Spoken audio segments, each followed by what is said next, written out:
Well, just talk about team being 4-6 to just be able to win the last two, just to get to be bowl eligible. Just talk about that a little bit. Yeah, no, it's been a grinding year. They all are, but this one, obviously, when you lose your starting Q in the opener and throws your season upside down immediately, and plodding through every week it felt the same way to me. I mean, every week you looked up and it's low scoring and it's tightly contested, and points aren't going to be that easy to come by for us. So every there's no margin for error. Every possession, every punt return, the field position is so critical in all these games.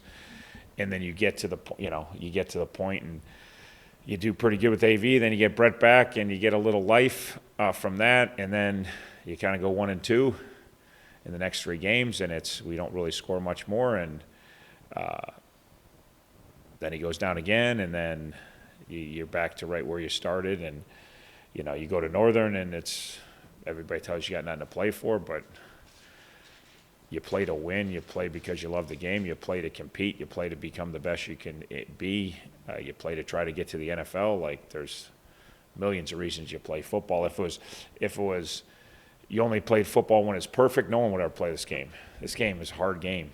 Guys get hurt every week. They go out there and they play their tails off for their school, for their franchise, for their high school, for their junior high, and there's always a stoppage. There's kids laying on the ground, and we do it because we love it, and when you're done playing, you can't beat the feeling. So you go to Northern, you're down 10-0, and kids keep fighting and play really good and got out a win, and then you come home against Ball State, and that's even a harder one because they get up 14-0 fairly early, second quarter. You're offensively challenged.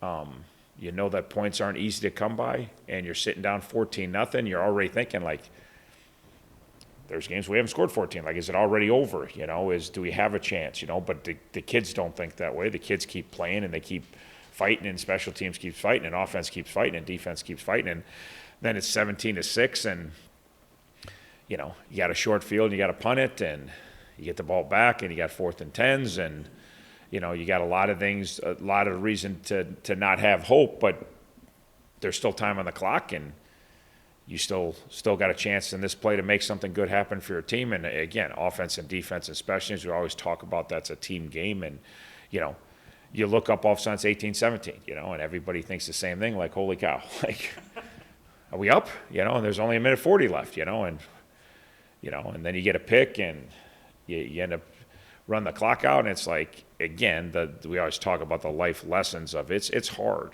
and it's even harder, and not everybody sticks with it. Not everybody can keep playing in the moment. It's easy when things go great.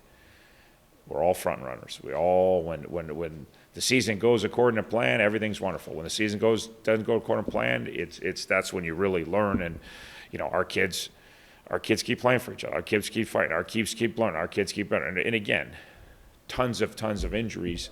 The list goes on, and who's out there and who's playing and who's competing. It's just okay, like we always say, injuries stink, and you feel awful for those guys, but guess what? You came here to play and help Miami win, and now this is your chance to do it, and Avion's a perfect example.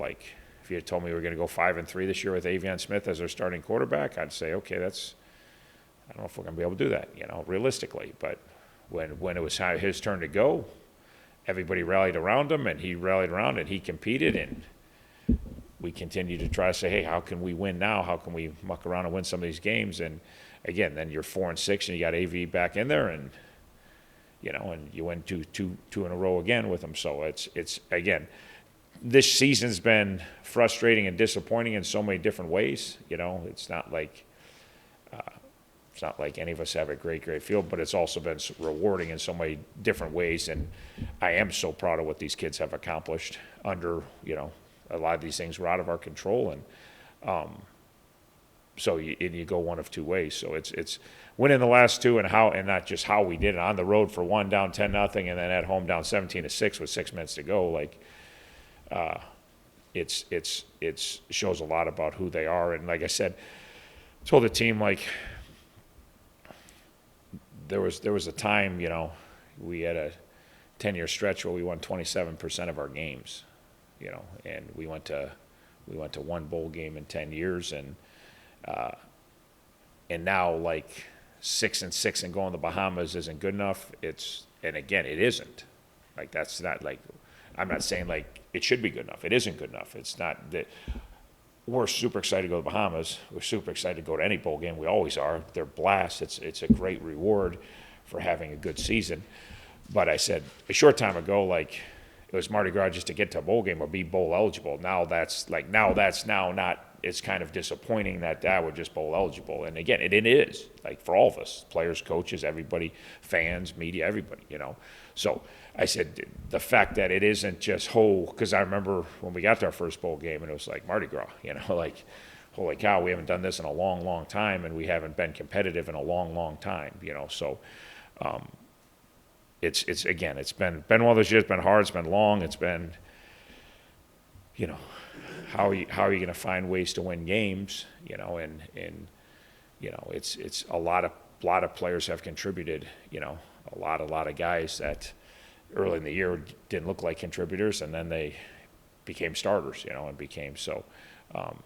Again, a lot of reasons to be very proud of these guys and the coaches and how they stuck together, and kept fighting when sometimes it didn't seem like it was worth fighting for, but it is always worth fighting for. Now, sometimes when you do it and you fight and scratch, then you get to go to the Bahamas. Like I say, sometimes things work out pretty good, So we're obviously, from that standpoint, like, we'll go to any bowl game anywhere. I always like warm because I don't live in where it's warm, so I don't have a preference on bowl games, but then get to go to the Bahamas. And for a lot of these kids, this will be a once-in-a-lifetime experience, and a lot of these families, like, I'm sure some of our kids have been to the Bahamas, but I'm sure the vast majority haven't, and a lot of kids will never go back there. So this is quite the reward for all their hard work for the last 11 months.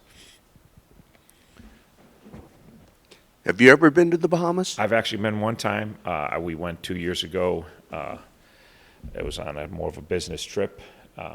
So I was fortunate that me and my wife did get to go over there. We did not go to Atlantis. I'm not sure really where we stayed, but it was very nice. So it was looked out at the water. You can see the bottom of the water when you're out there a little bit in 10 feet of water, and you see the bottom and see all the fish and everything swimming by, which didn't totally excite me, but it was pretty cool to see them. As long as I was on the boat, I was in the water and saw some stingrays go by, and everybody's making fun of me because I jumped back on the boat, but all I know is a crocodile hunter got killed by a stingray, so I'm sure Chuck Martin can't fend himself off. So, like, they're like, you can make fun of me all you want. That day he didn't think he was going to go either, so I said, I don't know how I'm going, but I'm not getting stung by a stingray. At least not if I have something to do with it. So I scurried back on the boat, and everybody made fun of me, but that's my Bahama experience. So the way you talk about the season, it sounds like you feel like you almost survived it. Speaking of survivors, obviously it's been rewarding honestly for how you. I feel about the season, to be honest, other than we had huge expectations, and I feel like, if we could have been healthy, things should be a lot different, but we weren't healthy and things weren't a lot different. I don't know. It was always something. It was always, and that was always, okay, well, who's next, and how do we, what do we do? How do we tweak? How do we have success with these guys on offense and defense? So I don't know. It was just one of those years. There's a blur. It was one of the fastest seasons ever because there was always something thrown at us that, like, okay, now Frizz is out. Okay, we lost Ty Wise for the year. Okay, we lost Eli Blakey for the year. Okay, there was always, okay, well, now who's next, and how do we adjust? And and sometimes you kind of feel like you hit the mark. You take the next puzzle piece, and it kind of fits pretty good. And sometimes you're like, okay, well, is there? And then you kind of make another puzzle move, and so it was always something this year. So there was, like, and all this seasons go fast, but I don't really. Again, in so many ways, I'm proud of these guys and the organization and how they fought and scratched and clawed. And, like, I always bring up the Rams. Like, the Rams lost their starting quarterback. They can't score a point. They can't score a point. They can't score. And Sean McVay is arguably, again, I'm biased. Obviously, I'm a Miami guy, but arguably one of the greatest coaches of this era, easily. And obviously one of the greatest offensive minds and what they do and how they strike. But you take your trigger guy away, they're Super Bowl champs. They can't win a game. you know, and again, it's not because they don't know, but when you have a different guy, like, there's a big difference between Matt Stafford and the next guy comes in and what he can do. It's not, there's probably a lot of things you want to do that you know what I mean? So, and again, it's like kind of living at the same time, and it's like, that's kind of where I felt we were, you know, week 2, like, probably beat Robert Morris after that. I don't know what, like, just, and again, that's just one example. There's tons of examples of guys losing their trigger, and it's just their season unraveled to the point they're the 4-8, they're the 3-9, you know, and even within our league, there's our teams that lost their starting queue, and they were supposed to have good years, and they ended up 3-9. They ended up 4-8. They just couldn't get it again. And they still did a lot of good things, but a younger, inexperienced guy, and how do you know? And then it gets frustrating, and you don't stay together, and you know. And then for us to go 5-3 with AV, like we were 5-3 with the kid, you know. And he, like I've said from day one, Robert Morris to Northwood, like.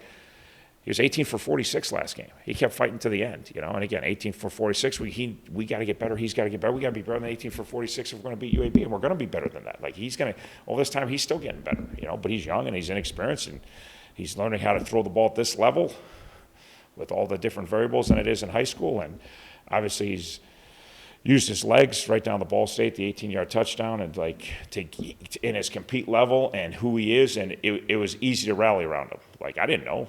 He's been a pretty quiet kid since he's been here. I didn't know if our team, but he's been easy for all of us to say, hey, no matter what, you know, you're 18 for 46. He's like, you know, he's like 12 for 36 at one point. I mean, we finished strong to get to 18. Like, but again, with 9 minutes to go, that says who the kid is. Most kids at that point have lost all their confidence and all their, you know, and they're frustrated. Like he played his best football those last 2 drives.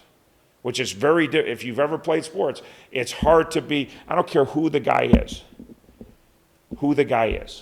outside of Michael Jordan probably. You take the greatest shooters, and they shoot 42% from 3. But when they're 0 for 8 in the fourth quarter, it's just the way it is that night. And then the next night, Klay Thompson goes 6 for 12, you know, or 6 for 8. Like, but on that night, it doesn't, Michael Jordan's the one athlete that I used to, like, he'd be lousy for about 3 quarters, and all of a sudden he flipped the switch in fourth quarter, and then like, and he just scored 25. Like, gee, man, he was awful all night, and he did it over and over.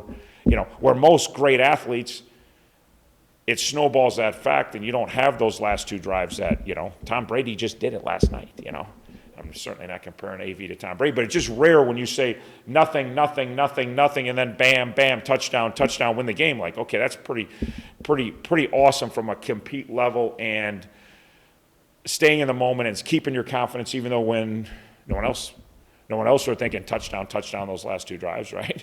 No, I was like, I knew it was coming, you know, like baked in said, I told you, you know, I told you it was coming. It was just a matter of time. I could feel it, like. Yeah, like the color guy on ESPN. Oh my God, like said it the best. Like, and it's a horrible, you know. I mean, he cut himself off. But he said, I can't believe it, because that's what everybody else was thinking. Oh my God, can't believe we're up 18-17. I mean, we all felt the same way at that moment. But that's why you just keep playing, you keep sticking together, and you keep believing. And you know, our sidelines are great, and they keep talking about stops and scores and quit worrying about 17-6. Just get our offense one more chance. Get another stop, you know. Get another stop, create a little field position, punt team, get on. Kickoff return, let's get punt return, let's create a little, you know, and then offense, come on. I know it hasn't gone, they haven't scored all day.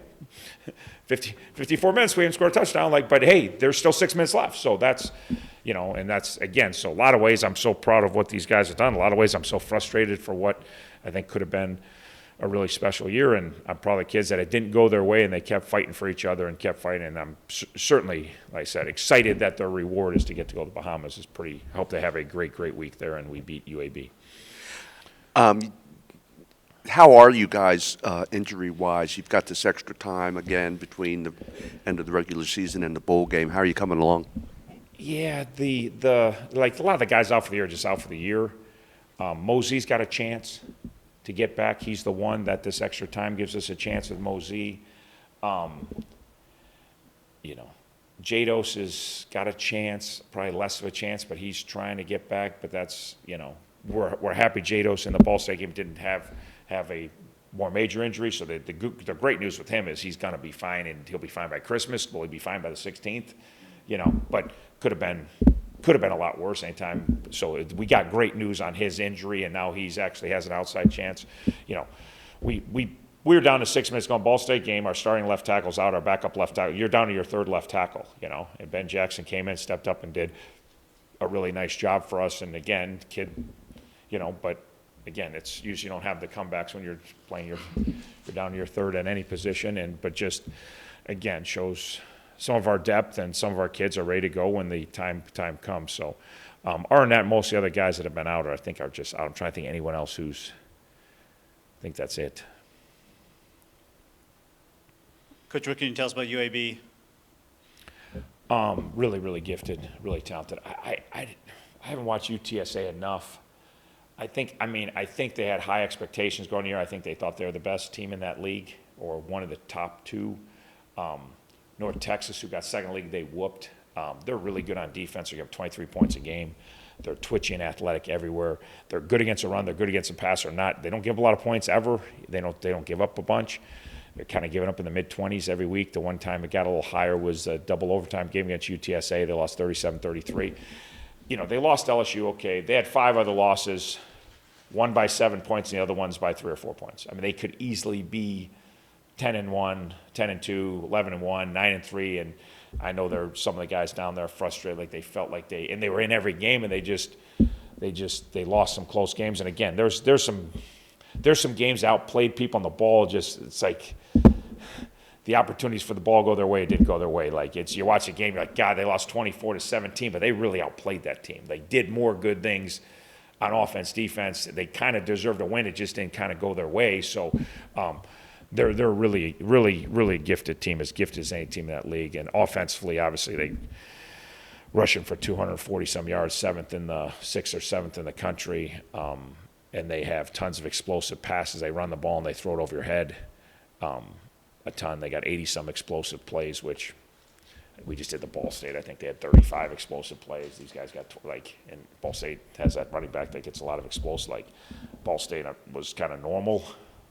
This is really, so they're really, really, they got a tailback rush for 1,700, and he's averaging almost 8 yards per carry for the season, which is, I've never seen that. Like, I've seen a backup maybe, not a guy that's carried the ball as much as him as ever. At 7.9 a carry. The other guy, the backup's averaging 5.9 a carry. He's got 800 yards, and they both have, you know, over 15 runs of over 20. It'll be a great challenge for us on both sides, ball and ST. And again, we got to keep the points down. We got to find a way to score. And but they're talented. They'll be as talented as anyone we've played since Kentucky or Cincinnati for sure. They're a good outfit. You pride yourself in stopping the run. Is this kind of like an exciting matchup for you? No, I wish they weren't as good. You know, I like stopping the run. I don't like I'd rather have. So, exciting matchup, yes, from the standpoint of that I think they're a really good team and it'll be a really nice challenge for all our guys. So yeah, that's exciting. That anytime you play good people, it gets you excited to like, okay, this is an opportunity to show that you are pretty good because no one else has stopped them all year besides LSU. I mean, they've obviously don't average 200. You know, you throw out the LSU game, they're averaging 260 yards rushing for a season, and they're averaging over 6 yards a carry no matter who touches the ball. Their starting quarterback's got a 61-yard touchdown run, so he's not slow. Their backup quarterback has a run of over 40 yards. The receivers that they run the jet sweeps with, they're technically passes because they pitch it.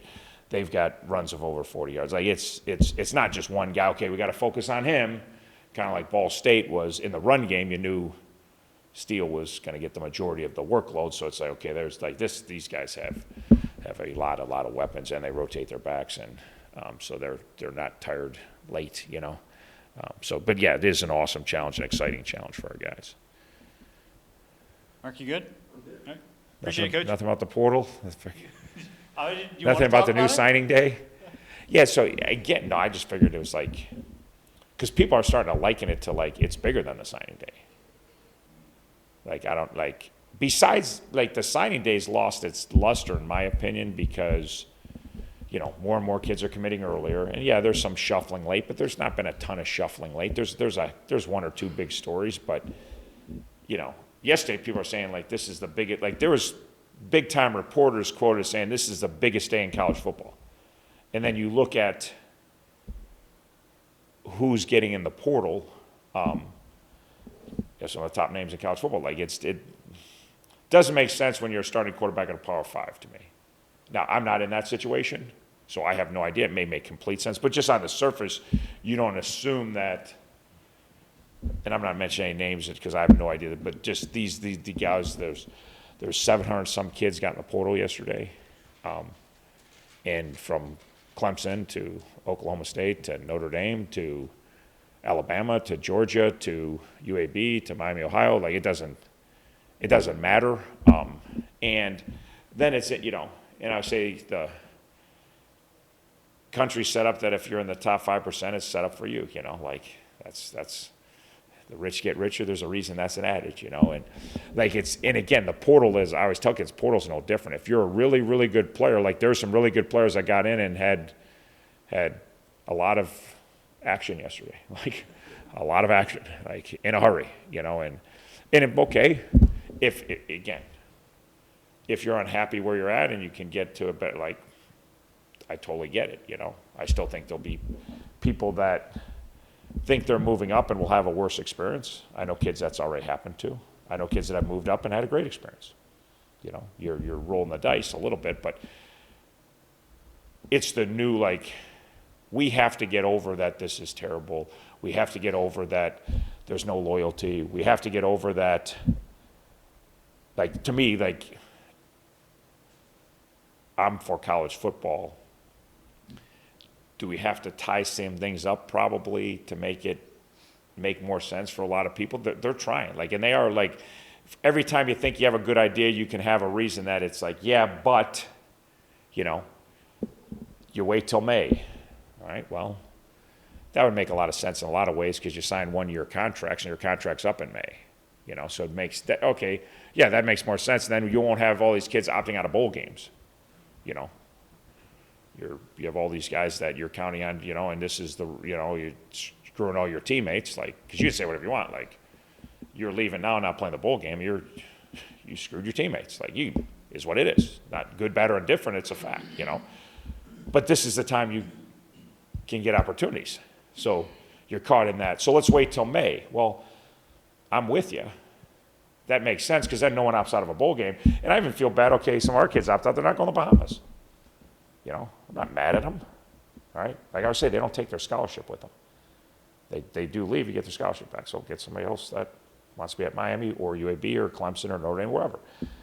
But it does stink that they have to make this choice now. So let's push it back so they don't have this opportunity to not enjoy a bowl game or, there's kids opting out of the Final Four.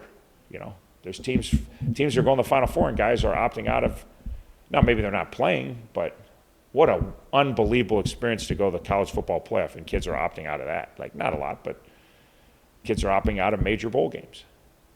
And it doesn't, they're not excited to leave their teammates. I've talked to some of them that are our guys. Like, they'd really like to do this, but they also know that 3 weeks from now, maybe their opportunities would be less. But if you wait till May, then how do you all find homes in May? And how do we structure our rosters in May? And how do we all wait till May? Like, from our end, we got to know what our roster looks like. But now you have all this you have 700 kids going at the end of May. It's like, and there'll be kids that go in at the end of spring ball, but it was a lot more. And then they don't get to go to spring ball. So they're trying to go to a new place and earn a job, right? And some of them are so good it doesn't matter. They're going to be the starting quarterback at their new home, and they've been promised that.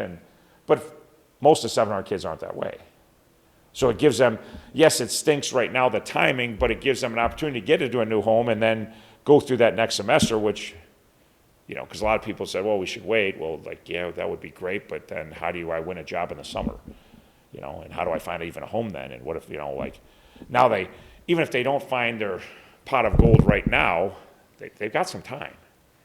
They got some time, and they could go through a whole next semester and keep looking for a home, and then the people, there's a lot of kids that get in that, won't find a home, but that's, if they weren't happy where you're at, you shouldn't stay where you're at anyways. Like, you can always find these. So but they're likening it to a signing day, like, or even bigger, because some of the names are, like, if you can get the starting quarterback from a really good school that's had a ton of success, like, that is kind of better than a high school recruit, right? You know what I mean? Like, you take the 5-star high school kids, some of them pan out, some of them don't. We already know this guy led his team to 10-2 in a really good conference this year, and he's available. Like, so it was funny to see some of the biggest writers how they were describing how this day. And to me, it's like going to see the new movie, you know. The new movie's coming out, there's a lot of hype, and now it's like there'll be more kids in a day that weren't even going to get in today, but it was such a big deal yesterday. Well, they were sitting on the side like, I got to be part of that. Now they're really not going to be part of that. They're just going to be a name on there's a 16-page list of names that are in there, you know. And like I said, that if you're really good, it gives you, you know, and that's just funny what everybody's looking for, you know, because you already talked, some kids are looking for the highest bidder, you know what I mean? That's what it's come down to. Like, I'm looking for the highest bidder. Like, I'm not looking for education. I'm not looking for development to go to the NFL. I'm looking for the highest bidder. And some kids are getting paid enough that, you know, why'd you not come out to the NFL? Because I'm getting paid more not to. For that first year, maybe not for the rookie 4-year contract, but for last year, they got more money to stay, you know, than they did with their rookie contract. That's a fact. Like, and that's 3 years ago, that'd be mind-boggling, right? But again, it's like, well, it's ruining college football. How? This college football was a great season, and it wasn't just the same guys that were at the top. It's it's not a totally new Final Four, but and now we're going to 12. And if you just look this year at 12, that last 2 weekends would have been tons of more teams your team can get in, you know, and then there'll be one non-Power 5 gets in, which now opens it up for all, you know, the other 60-some teams in Division I to have. And again, well, they're just going to get killed. I don't know. Maybe they just get killed. Maybe they don't. There's upsets. There's non-Power 5s that play Power 5s and win. You know, there's non-Power 5s that play Power 5s in tough games. But who cares? What a great opportunity to be 12 seed and go against a 5 seed. How much fun's that going to be? And how much pride are you going to take that you got there? That you got to the college football playoff. And that opportunity now is for everybody in Division I. Like, oh, this is so stupid. The 12 team ain't going to win it. Yeah, they're probably not going to win it. Okay. You know? So you got the promotion. You may never be the CEO. You didn't want the promotion. Like, you didn't want that. Like, there's a lot of great, like, and just more people talk. If it was 12, it would have been 18, 20 teams left that last 2 weekends. And during the year, way more. Like, hey, we're still in every game. Now you're adding more validity because when it was just 2 or just 4, like, at some point you're out of it, you know? Where now it's like, hey, if you're in the top 20 in the last month of the season or top 25, you might have a chance with a really good win or an opportunity, you know what I mean? So to me, it's like, I don't know. We're trying to wrap our brains around it. Like, do I like it? Like, I watched high school tape, transfer tape, portal tape for like 13 straight hours yesterday. I looked up, it was like 8 o'clock at night. I was like, we got here at 7. Like, I couldn't believe it was 8 o'clock at night. It felt like 2 o'clock, you know? I was like mid-afternoon. I'm like, holy crap, it's 8 o'clock, you know? And we weren't close to getting through the names in the, you know, so is that wonderful? This time we're trying to get ready to win a bowl game, you know? And we're trying to recruit high school kids, you know? And then there's these coaching changes which started to happen yesterday, right? And what an insane, like, I told my wife, I don't know, like, what to do. Like, used to be without the portal, like, you kind of had your kids committed. We're gonna have a big weekend, and then we're gonna have maybe a bowl game, and it was kind of gonna slow down a little bit. Like, right now it's like, who can go without sleep and who can, oh, that sucks. Well, yeah, it is, but not if one of those phone calls or one of those tapes turns out to be the next Ty Wise or the next Brian Ugu or the next Frizz McKee or the next Miles Marshall or like that's, and coaches are still leaving. Like, it was like, oh, these kids have no loyalty. I'm like, coach is still leaving. Coach is still leaving. You know, watch Deion Sanders' press conference. Watch Deion Sanders' press conference. You're worried about kids' loyalty? Right? Like you said, it is. Oh, it's a wild, wild west. Yeah, but it's awesome. No, I don't know that it's not the wild, wild west, but it's awesome. Like, it's, and we love to recruit. Like, I love to recruit. Like, there's more opportunities to get more. We got high school kids. We got this.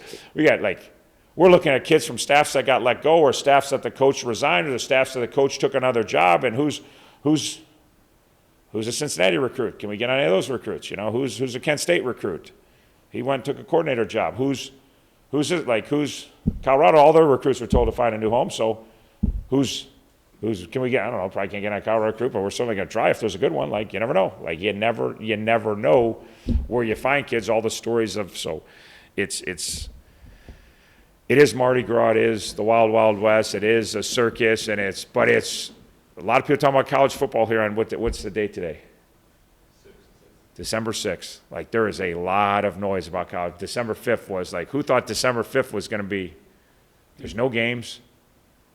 There's no conference championship. There's no bowl games. The season's over. We're excited about Army-Navy this weekend, right? Because that is cool. If you, that's a cool deal. Yeah, like Army-Navy's playing. No one else is playing. It's like, and then anybody's, it's ruining college football, right? No one's talking about the NBA. No one's talking about the NFL. No one's talking about baseball. No one's talking about hockey. No one's talking about World Cup.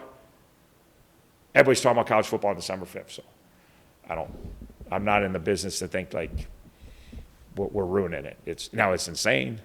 If you have a favorite player, he may let you down because he may transfer from Georgia to Alabama or Alabama to Georgia, and that's a little gut-wrenching. But guess what? There might be another good player that you like next year. Seniors graduate every year, right? And we feel terrible, but then there's another group coming in. Yeah. So McWood's leaving too. So even Ryan McWood, we can't have a press conference anymore. So we're still looking through compliance. Is there any avenue to get another one? I did stop before we had our bowl practice on Saturday. I did stop practice before we get going and just said, hey, just Wood come up here. Just so you know, it's hard to break records. It's hard to probably break I said Ryan McWood today is in his 4,426 college football practice, which is a record that probably will never be broken. I said, and he just came from his 10,000th linebacker meeting. And that record, so you guys are actually practicing with a record holder that holds records that will never, ever. I said, so we're worth royalty today. Like I said, he literally just went to, I think, his 10,000th linebacker meeting. So he's been pretty good. So, have you ever been to the Bahamas? I have. It was when I was probably young. I think we went there off a cruise ship. So it was probably when I was 10 or 11 years old. So it's been a while. So I'm excited. What do you remember? Just that it's a very beautiful place, very beautiful vacation destination for a lot of people. But it was awesome from what I remember. Well, this isn't going to be a vacation for you. How would you describe the, the mood, the attitude of the team going into this now? You're coming off that big win against Ball State to get bowl eligible. People have to be pretty excited. Yeah, we were super excited to finish off the season with a tremendous come from behind win. And we're excited to go down there and to a beautiful place and to play a super good team, a super challenging team. And obviously from a defensive perspective, they are a very good offensive team. And we're excited for the challenge. And their running back is one of the best in the country. And we're excited to kind of prove what we can do against them. And they're just overall a very good team. And we're just excited to show what we can do. In your mind, what has been the secret for Miami defense this year, Matt? I mean, you guys completely shut down Steele after the first two big runs, and it's been that way a lot this year, that the defense has had to carry the offense, and even through injuries and everything else that continues. What in your mind has been that secret? Kind of just our perseverance. We faced a lot of challenges throughout injuries, and so I think a lot of the guys just know what we can do and know how good we can be. And even when we're down, 17-6 to Ball State, we knew that we could continue to get stops for our offense and have them go down and score and keep us in the game. And so I say just our perseverance and our confidence. We've got a lot of confident dudes on our team that know what we can do and know what our defense can do. And overall, when you put those two things together, we can be really good. Matt, do you get excited for a game like this when it's really a strength versus a strength? I mean, UAB is one of the top rushing teams, and Miami's the best rushing defense in the MAC. Do you get excited for something like that? Yeah, it's something that you want to be able to show off to the country, that we can stop a really good running back that's leading the nation in rushing yards, and we want to prove that we can stop a team like that. Obviously, they're really good. I mean, both their backs are really good. Their offense is really good, but we're excited to just overall show what we can do and go against a really good team. Is there an extra edge for you you guys maybe a little bigger chip on your shoulder because you guys had had probably the best overall defense in the MAC, and you had nobody on the first team defense? Yeah, we don't really think about that. I mean, if it was up to me, I would put all 11 guys on the first team all MAC. But we kind of don't really think about that because football and defense is an 11-person sport, so we kind of just know that everyone has their strengths and weaknesses, and we don't really think about it. We kind of just love to play team defense, and that's kind of our first team MAC award is being the #1 defense in the MAC. So we kind of are proud of that. For the game that's in about 10 days, for the defense to be successful, it has to do what? I would say just stop their rushing attack, first of all. Like I said, they got the top rusher in the country, and we kind of have to control him. And they got a really good offensive line, so our front seven's going to have to play really good. And we just kind of got to keep what we've been doing all season, just communicate, playing tough, get to the ball, and create turnovers. We were really good at creating turnovers this year, and that's one thing we're gonna have to do down there.